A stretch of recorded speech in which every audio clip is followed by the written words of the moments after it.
The Fur Country by Jules Verne. Part 1, Chapter 15.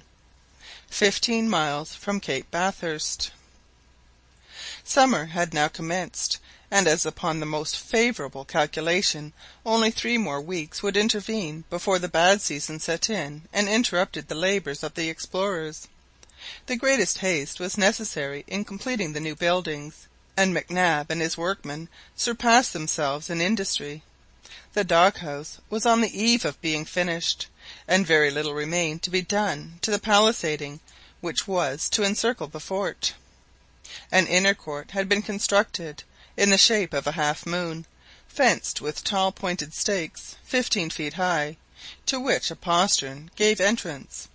Jasper Hobson favoured the system of an unbroken enclosure with detached forts, a great improvement upon the tactics of Vauban and Cormontaigne, and knew that to make his defence complete, the summit of Cape Bathurst, which was the key of the position, must be fortified. Until that could be done, however, he thought the palisading would be a sufficient protection, at least against quadrupeds. The next thing was to lay in a supply of oil and lights, and accordingly an expedition was organized to a spot about 15 miles distant where seals were plentiful. Mrs Paulina Barnett being invited to accompany the sportsmen, not indeed for the sake of watching the poor creatures slaughtered, but to satisfy her curiosity with regard to the country around Cape Bathurst, and to see some cliffs on that part of the coast which were worthy of notice. The lieutenant chose as his other companions Sergeant Long and the soldiers Peterson, Hope, and Kellet, and the party set off at 8 o'clock in the morning in 2 sledges, each drawn by 6 dogs, on which the bodies of the seals were to be brought back. The weather was fine, but the fog which lay low along the horizon veiled the rays of the sun, whose yellow disk was now beginning to disappear for some hours during the night, a circumstance which attracted the lieutenant's attention, for reasons which we will explain. That part of the shore to the west of Cape Bathurst rises but a few inches above the level of the sea, and the tides are said to be very high in the Arctic Ocean. Many navigators, such as Parry, Franklin, the 2 Rosses, M'Clure, and M'Clintock, having observed that when the sun and moon were in conjunction the waters were sometimes 25 feet above the ordinary level. How then was it to be explained that the sea did not at high tide inundate Cape Bathurst, which possessed no natural defences, such as cliffs or downs? What was it in fact which prevented the entire submersion of the whole district, and the meeting of the waters of the lake with those of the Arctic Ocean? Jasper Hobson could not refrain from remarking on this peculiarity to Mrs Barnett, who replied somewhat hastily that she supposed that there were, in spite of all that had been said to the contrary, no tides in the Arctic Ocean. "On the contrary, madam," said Hobson, "all navigators agree that the ebb and flow of polar seas are very distinctly marked, and it is impossible to believe that they can have been mistaken on such a subject." "How is it, then," inquired Mrs Barnett, "that this land is not flooded when it is scarcely 10 feet above the sea level at low tide?" "That is just what puzzles me," said Hobson, "for I have been attentively watching the tides all through this month, and during that time they have not varied more than a foot, and I feel certain that even during the September equinox they will not rise more than 1.5 feet all along the shores of Cape Bathurst." "Can you not explain this phenomenon?" inquired Mrs Barnett. "Well, madam," replied the lieutenant, "2 conclusions are open to us, either of which I find it difficult to believe. Such men as Franklin, Parry, Ross, and others are mistaken, and there are no tides on this part of the American coast; or, as in the Mediterranean, to which the waters of the Atlantic have not free ingress, the straits are too narrow to be affected by the ocean currents." "The latter would appear to be the more reasonable hypothesis, Mr Hobson." "It is not, however, thoroughly satisfactory," said the lieutenant, "and I feel sure that if we could but find it, there is some simple and natural explanation of the phenomenon." After a monotonous journey along a flat and sandy shore, the party reached their destination, and, having unharnessed the teams, they were left behind unless they should startle the seals. At the first glance around them, all were equally struck with the contrast between the appearance of this district and that of Cape Bathurst. Here the coastline was broken and fretted, showing manifest traces of its igneous origin, whereas the site of the fort was of sedimentary formation and aqueous origin. Stone, so conspicuously absent at the Cape, was here plentiful. The black sand and porous lava were strewn with huge boulders deeply embedded in the soil, and there were large quantities of the aluminium, silica, and feldspar pebbles peculiar to the crystalline strata of one class of igneous rocks.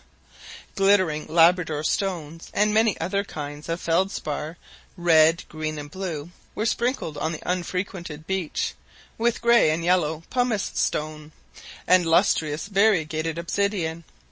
Tall cliffs, rising some 200 feet above the sea, frowned down upon the bay, and the Lieutenant resolved to climb them, and obtain a good view of the eastern side of the country. For this there was plenty of time, as but few of the creatures they had come to seek were as yet to be seen, and the proper time for the attack would be when they assembled for the afternoon siesta, in which the amphibious mammalia always indulge. The Lieutenant, however, quickly discovered that the animals frequenting this coast were not, as he had been led to suppose, true seals, although they belonged to the Phocidae family, but morses or walruses, sometimes called sea cows. They resemble the seals in general form, but the canine teeth of the upper jaw, curved downwards, are much more largely developed. Following the coastline, which curved considerably, and to which they gave the name of Walruses' Bay, the party soon reached the foot of the cliff, and Petersen, Hope, and Kellet took up their positions as sentinels on the little promontory, whilst Mrs Barnett, Hobson, and Long, after promising not to lose sight of their comrades, and to be on the lookout for their signal, proceeded to climb the cliff, the summit of which they reached in about a quarter of an hour. From this position they were able to survey the whole surrounding country. At their feet lay the vast sea, stretching northward as far as the eye could reach, its expanse so entirely unbroken by islands or icebergs that the travellers came to the conclusion that this portion of the Arctic waters was navigable as far as Behring Straits, and that during the summer season the north-west passage to Cape Bathurst would be open to the company ships. On the west, the aspect of the country explained the presence of the volcanic debris on the shore, for at a distance of about 10 miles was a chain of granitic hills, of conical form, with blunted crests, looking as if their summits had been cut off, and with jagged, tremulous outlines standing out against the sky. They had hitherto escaped the notice of our party, and they were concealed by the cliffs on the Cape Bathurst side, and Jasper Hobson examined them in silence, but with great attention, before he proceeded to study the eastern side, which consisted of a long strip of perfectly level coastline stretching away to Cape Bathurst. Any one provided with a good field-glass would have been able to distinguish the fort of Good Hope, and perhaps even the cloud of blue smoke, which was no doubt at the very moment issuing from Mrs Joliffe's kitchen chimney.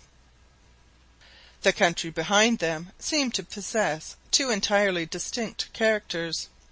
To the east and south the cape was bounded by a vast plain, many hundreds of square miles in extent, while behind the cliff, from Walruses' Bay to the mountains mentioned above, the country had undergone terrible convulsions, showing clearly that it owed its origin to volcanic eruptions. The Lieutenant was much struck with this marked contrast, and Sergeant Long asked him whether he thought the mountains on the western horizon were volcanoes. "Undoubtedly," said Hobson. "All these pumice stones and pebbles have been discharged by them to this distance, and if we were to go 2 or 3 miles further we should find ourselves treading upon nothing but lava and ashes." "Do you suppose," inquired the sergeant, "that all these volcanoes are still active?" "That I cannot tell you yet." "But there is no smoke issuing from any of them," added the sergeant. "That proves nothing.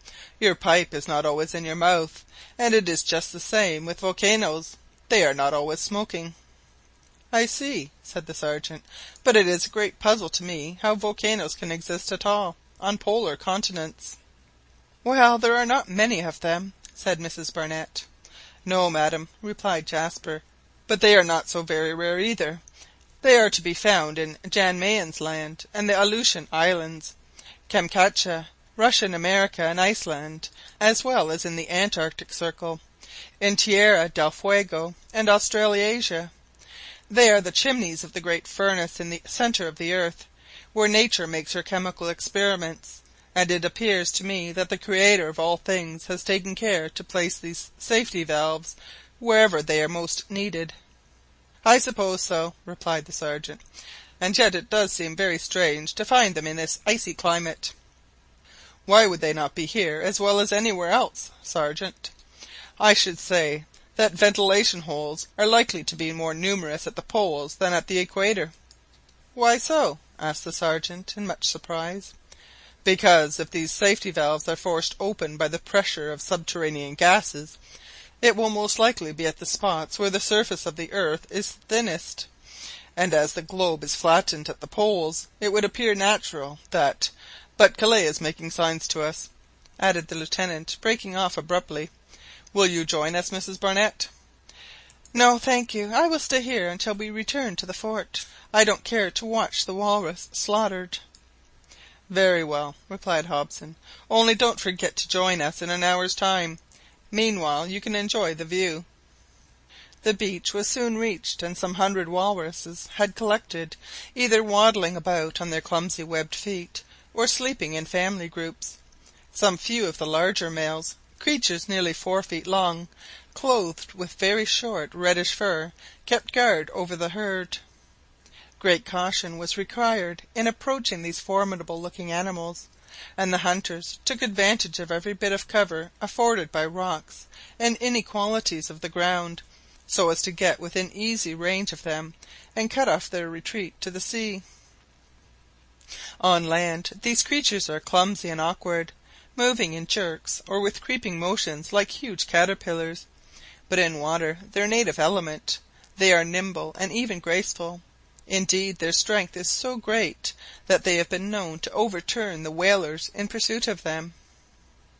As the hunters drew near, the sentinels took alarm, and raising their heads looked searchingly around them, but before they could warn their companions of danger, Hobson and Kellet rushed upon them from one side, the sergeant, Petersen, and Hope from the other, and after lodging a ball in each of their bodies, dispatched them with their spears, whilst the rest of the herd plunged into the sea.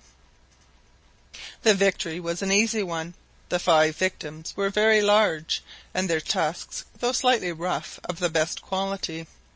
They were chiefly valuable, however, on account of the oil, of which, being in excellent condition, they would yield a high quantity. The bodies were packed in the sledges, and proved no light weight for the dogs. It was now 1 o'clock, and Mrs Barnett having joined them, the party set out on foot, the sledges being full, to return to the fort. There were but 10 miles to be traversed, but 10 miles in a straight line is a weary journey, proving the truth of the adage, "It is a long lane that has no turning." They beguiled the tediousness of the way by chatting pleasantly, and Mrs Barnett was ready to join in the conversation, or to listen with interest to the accounts the worthy soldiers gave of former adventures. But in spite of the brave struggle against ennui, they advanced but slowly, and the poor dogs found it hard work to drag the heavy laden sledges over the rough ground. Had it been covered with frozen snow, the distance would have been accomplished in a couple of hours. The merciful lieutenant often ordered a halt to give the teams breathing time, and the sergeant remarked that it would be much more convenient for the inhabitants of the fort if the morses would settle a little nearer Cape Bathurst. "They could not find a suitable spot," replied the Lieutenant, with a melancholy shake of the head. "Why not?" inquired Mrs Barnett with some surprise. "Because they only congregate where the slope of the beach is gradual enough to allow of their creeping up easily from the sea. Now Cape Bathurst rises abruptly, like a perpendicular wall, from water 300 fathoms deep. It is possible that ages ago portions of the continent was rent away in some violent volcanic convulsion, and flung into the Arctic Ocean. Hence the absence of morses on the beach of our cape." CHAPTER 16.